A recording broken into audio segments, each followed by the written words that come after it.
Brasil, tudo bem com vocês? Meu nome é Amanda Vasconcelos, se você não me conhece, acabou de conhecer. E hoje eu vim trazer para vocês a história, a carreira, a jornada de 3 dos grandes escritores nacionais contemporâneos e que conseguiram aí atingir um prestígio na sua carreira, conseguiram inclusive até viver somente da escrita, que é algo que muitos de nós almejam. E o meu objetivo com este vídeo é falar sobre esses 3 autores e analisar quais foram os padrões, quais foram as decisões que eles tomaram que nós podemos nos espelhar e também tomar e levar como inspiração para o nosso planejamento de carreira. Porque se você acha que ser escritor e ser bem sucedido como escritor é algo que só depende de talento, você está muito enganado, porque você também tem que ter planejamento de carreira. Então eu selecionei 3 escritores, a Thalita Rebouças, a Karina Risse e o Rafael Montes, para falar um pouquinho para vocês sobre a história deles. Então vamos começar, sem mais delongas, né? A primeira escritora que eu selecionei, como eu já falei, é a Thalita Rebouças. E ela é uma escritora que, em comparação aos demais, ela começou um pouco mais cedo, apesar de não ser tão cedo assim, foi lá por volta dos anos 2000, e a história dela, gente, é muito interessante. Se você não conhece essa escritora, eu não sei aonde que você esteve vivendo, porque ela é bastante popular. E como é que tudo começou? Ela escreveu o primeiro livro dela em parceria com o ex-marido dela. E depois disso, uma editora que era um pouco menor e que costumava lançar livros didáticos, encomendou uma obra com ela, porque eles estavam querendo aventurar aí nesse universo do entretenimento, da ficção, e eles encomendaram com ela um romance que ela escreveu, que se chamou Traição entre Amigas. E esse romance inicialmente era para o público jovem e adulto. E ela, como uma escritora que não era muito conhecida no mercado, uma escritora iniciante, e ela conseguiu vender bastantes cópias desses livros, né? Ela chegou a vender acho que 3.000 cópias na época, o que era um número bastante expressivo para uma escritora iniciante. Só que ela percebeu uma coisa interessante, que apesar do livro dela ter sido pensado para o público jovem e adulto, o público aí infanto-juvenil, dos 12 aos 15 anos, gostou muito mais desse livro e consumiu muito mais esse livro do que o público jovem e adulto. E com isso ela percebeu que ela queria dedicar a próxima obra para esse público especificamente. Então ela escreveu o Fala Sério Mãe, pensando numa narrativa que fosse ainda mais atrativa para esse público, porque era um livro curto, que era algo que ela percebeu que os adolescentes, os pré-adolescentes da época reclamavam muito, que eles não gostavam de livros muito longos, então ela fez um livro mais curto e abordando um tema que as pessoas conseguiriam se identificar, que no caso é adolescência e mãe, né? O relacionamento com a mãe, materno, né? De mãe e filha, que é algo que muitas pessoas, acho que todo mundo aqui, né? Que teve algum contato com uma mãe ou alguém que representa uma mãe na sua vida, consegue se identificar. Só que não pense que foi tão fácil assim para Thalita Rebouças, gente, porque apesar de ela ter sido uma escritora iniciante que conseguiu um bom número de vendas para essa editora, quando ela foi mostrar esse outro projeto para essa editora que já tinha lançado ela antes, essa editora tinha mudado de dono. E quando ela foi mostrar esse projeto, esse dono foi super grosseiro com ela, nem olhou nos olhos dela, como ela disse, né? E ela acabou levando uma porta na cara e tendo que procurar outras oportunidades. Então foi aí que ela levou o livro dela para outras editoras, né? E ela conseguiu que uma delas queresse lançar esse livro. E o que veio a partir daí é história, né, gente? Ela conseguiu ali muito cedo, ali na carreira dela, começar a viver de ser escritora. Os livros dela já se tornaram filmes, então se você já ouviu falar daqueles filmes Fala Sério Mãe, sim, ele é inspirado no livro da Thalita Rebouças, aquele Tudo por um Popstar, e Ela Disse, Ele Disse. Todos esses livros, gente, quer dizer, todos esses filmes foram inspirados nas obras da Thalita Rebouças. Ela também já foi publicada em outros países, como Portugal. Então, falando dessa autora, que eu acho que de literatura contemporânea, ela é uma das mais assim que me chamaram a atenção na época, porque eu nem sabia que podia viver só de escrever livro na época que eu era mais novinha, e eu vi uma pessoa que conseguiu isso. Agora a gente vai falar um pouco sobre a Karina Risse. A Karina Risse Comparada a Thalita Rebouças, ela começou um pouco mais tarde, né? Ela começou ali, o primeiro livro dela foi lançado em 2013 e foi o livro Perdida. Mas como é que aconteceu esse início aí dessa carreira dela? Ela era uma pessoa que não pensava em ser escritora. Ela era, na verdade, uma leitora muito voraz e que adorava livros da Jane Austen. Só que ela era uma pessoa com uma imaginação muito fértil e que ela dizia ter amigos imaginários muito interessantes e todo mundo paralelo na cabeça dela. E ela não costumava dividir isso muito com ninguém, até que um dia ela assistiu uma entrevista da Stephenie Meyer, que é a autora da saga Crepúsculo, caso você não conheça. Essa autora começou a falar um pouquinho sobre a carreira dela, como foi que ela começou, e começou a falar um pouco sobre ela mesma e como é que ela era. E a Karina Ricci começou a se identificar muito com aquelas coisas, então ela começou a pensar, será que esse negócio é pra mim, escrever? Será que eu conseguiria fazer isso? Então ela começou a escrever o primeiro rascunho ali do seu livro. Ela escreveu 6 capítulos num celular que nem era apropriado para isso. Ela disse que era um Nokia, que era muito ruim de digitar. E depois, quando ela viu que já estava um livro, já estava uma coisa bastante construída, ela passou para o computador e continuou dali. Então, depois disso, ela mostrou para o marido dela e ela falou que tinha essa intenção de publicar este livro. Só que quando ela foi procurar pelas editoras que aceitavam originais para ser lançados, ela viu que tinha um prazo muito longo de espera. Inclusive, isso é algo que até hoje a gente sofre muito, porque a maioria das editoras, principalmente as editoras grandes, eles têm prazo de até 4 anos para responder, para dar uma resposta quando tem prazo, né? A maioria, a resposta que você recebe é simplesmente o silêncio, quando eles não têm interesse. Então ela falou que, eu não quero esperar tanto assim, eu quero iniciar a minha carreira, já que eu vou iniciar a minha carreira, então ela resolveu fazer uma publicação independente e assim ela lançou Perdida, que foi o primeiro livro dela. Esse livro conseguiu vender muito no boca a boca, então as pessoas caíram no gosto do público, apesar de ser uma publicação independente,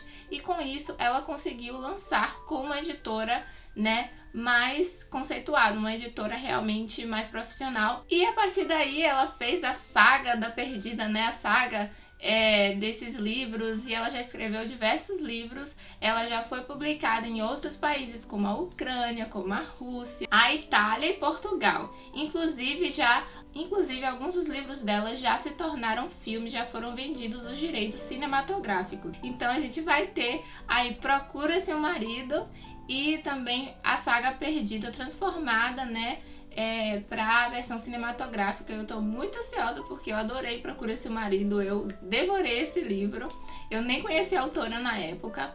Então, gente, essa foi a história da autora e hoje sim, ela trabalha com isso e ela vive disso. Muito interessante essa história da Karina Ricci, né? Agora então vamos passar para o terceiro e último, porém não menos importante de forma nenhuma aqui dessa lista, que é o Rafael Montes. Gente, o Rafael Montes, ele é uma pessoa que, gente, eu não consigo entender como que uma pessoa tem uma carreira tão brilhante. Hoje ele tem 26 anos, quer dizer, da última vez que eu chequei ele tinha 26 anos. Não sei se a informação tá atualizada, mas ele é muito jovem e ele sempre sonhou em ser um escritor. Ele era apaixonado pelas obras da Agatha Christie, então ele gostava muito de investigação policial, mistério, suspense, crime, enfim, ele gostava muito desse tipo de gênero literário e ele queria muito escrever esse tipo de gênero. Ele falou que se ele pudesse, ele faria uma faculdade para ser escritor, porque era isso que ele queria ser. Mas ele disse que não tinha, e os que tinha ele não se interessava muito em fazer. Então ele acabou estudando direito, olha só. Que coisa, né? Uma semelhança aí entre nós, eu e ele, porque eu também acabei fazendo direito. Não pelo mesmo motivo, mas enfim, a gente acabou fazendo o mesmo curso. E para poder ele conhecer um pouco mais, pelo menos, das coisas que ele queria escrever, então para conhecer um pouco mais do sistema judiciário do Brasil, né, do sistema da polícia do Brasil, enfim. E com isso, com 19 anos, ele escreveu o primeiro livro dele, que foi intitulado Suicidas. Esse livro Suicidas, ele foi muito difícil de ser lançado no início, logo quando ele começou a mandar para as editoras, porque ele, além de ser um autor muito jovem, o título e a temática eram muito assim impactantes, então a maioria não queria lançar ele. Então a outra alternativa que ele encontrou foi mandar esse livro para o Prêmio Bem Virá, que era um prêmio de literatura de uma editora bastante conhecida, que é a Bem Virá. E ele conseguiu vencer o prêmio Bem Virá e conseguiu ser publicado a partir desse prêmio que ele ganhou. Então, gente, depois disso, outras editoras maiores começaram a se interessar no trabalho dele e ele acabou querendo lançar o segundo livro dele, que foi O Dias Perfeitos. Esse livro, na verdade, ele já tinha pronto quando pediram para ele por um segundo livro.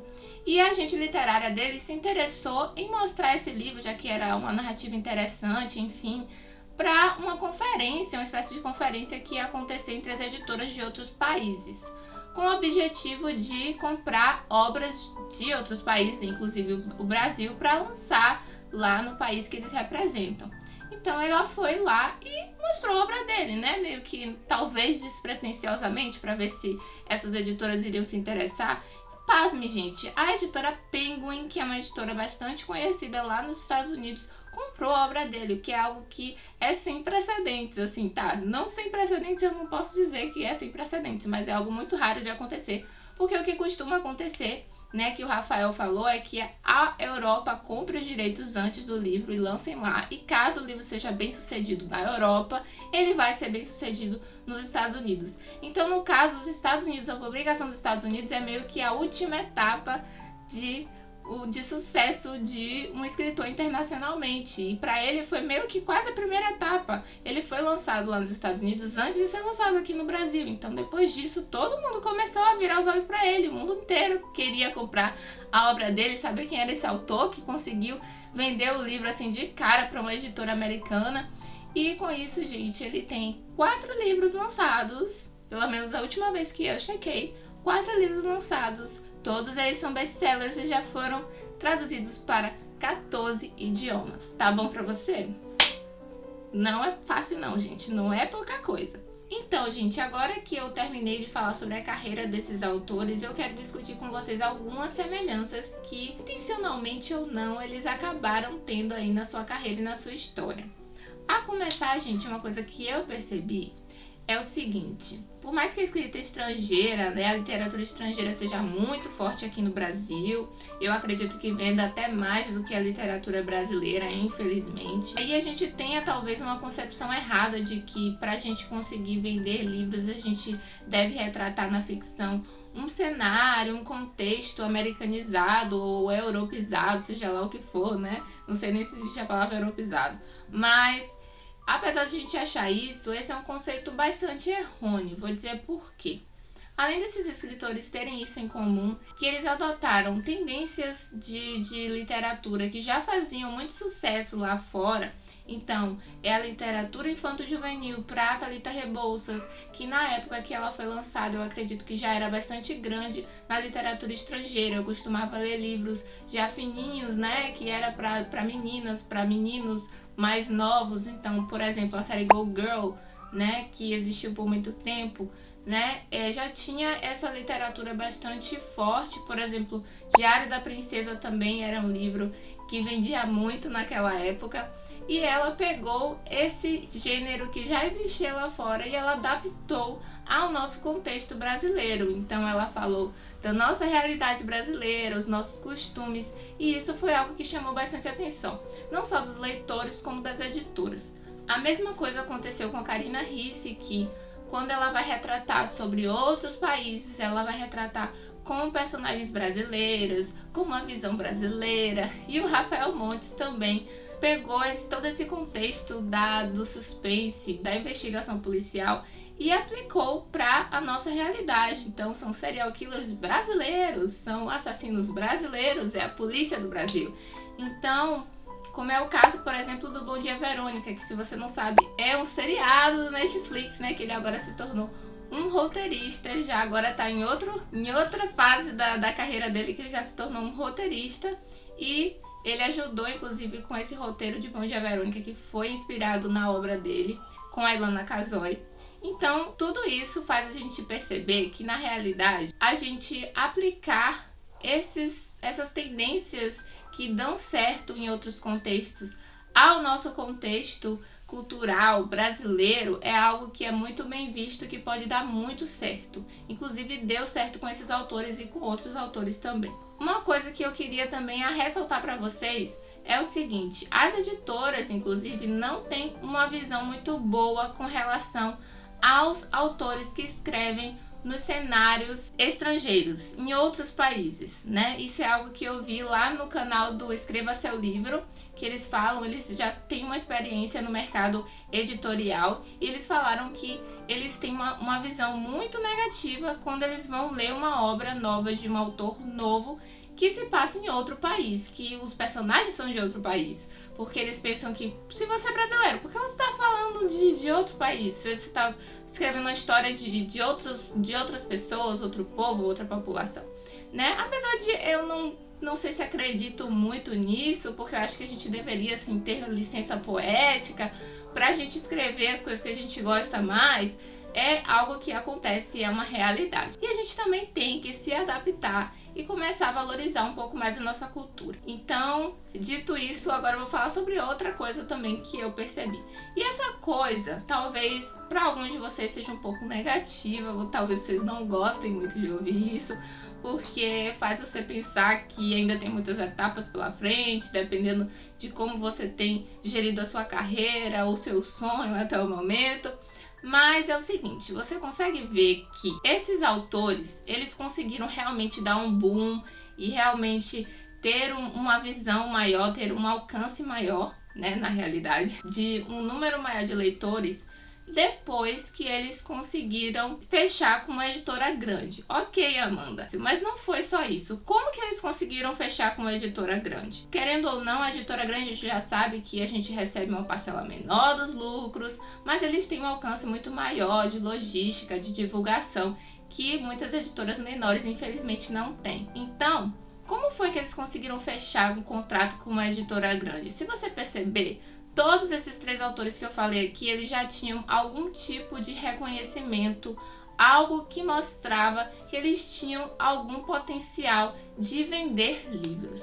Porque, querendo ou não, as editoras, gente, por mais que eles trabalhem com arte e tudo mais, eles não querem perder dinheiro, principalmente aqui no nosso contexto Brasil, que tem uma realidade muito difícil para o mercado literário.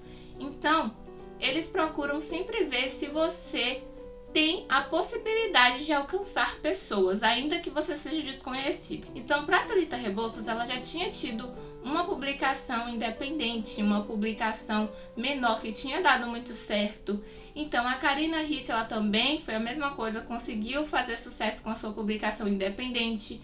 Então, ela já tinha ali um público, ainda que pequeno, que estava disposto a consumir a literatura dela. E o Rafael Montes ganhou o Prêmio Bem Virar de Literatura. Então isso mostra que a obra dele tem uma qualidade maior, e também o livro dele, quando foi lançado, teve boas vendas, teve uma boa saída. Então isso mostrou que ele tinha a possibilidade de alcançar muitas pessoas e de não ser um prejuízo para ele, gente, porque é muito difícil, infelizmente, que uma editora grande vai apostar todo o seu dinheiro num autor que ninguém conhece, que seja novo, por mais que essa história, por mais que o livro seja muito bem escrito, muito bom, né, que seja algo pioneiro no país, seja algo pioneiro no mundo. É muito difícil que eles façam isso, gente, até por uma questão de sobreviver realmente no mercado, né? Infelizmente, essa é a realidade que a gente vive. Então, isso que eu quero dizer para vocês, é muito importante a gente começar a fazer a nossa estrutura, montar o nosso cantinho ali, né? Fazer a nossa estrutura, fazer o nosso público. Seja através de uma publicação digital, porque se você publica digitalmente e você consegue alcançar muitas pessoas digitalmente, isso vai mostrar que você, além de ter um trabalho bom, você tem um público que gosta de ler as coisas que você escreve. Então, seja através disso, seja através da publicação independente, caso você tenha o dinheiro para fazer esse investimento, ou através dos prêmios de literatura, caso você queira se candidatar. Então, é interessante que a gente procure meios de estar divulgando e de estar crescendo no nosso meio para, quem sabe, em algum dia algar algo maior, algar um contrato um pouco mais vultoso nessa nossa carreira de escritor. Então é isso que eu venho trazer para vocês. Pensem nesses padrões. Vocês viram mais alguma coisa? Vocês viram algo além das coisas que eu enxerguei? Se você viu, comente aqui embaixo. E não se esqueça de curtir e de se inscrever aqui nesse canal, tá certo? Muito obrigada se você gostou deste vídeo. A gente consegue se ver aí nos outros vídeos se você apertar o sininho, porque aí você vai receber todas as notificações aqui do canal, todos os vídeos novos que saírem. A gente vai ter muito mais conteúdo falando sobre dicas para escritores e amantes da literatura e derivados aqui desse Brasil e no mundo todo. Então é isso, gente. Muito obrigada. Um beijo no coração e até a próxima. Não esqueça que você é muito importante para mim. Não esqueça de se inscrever e também depois curtir.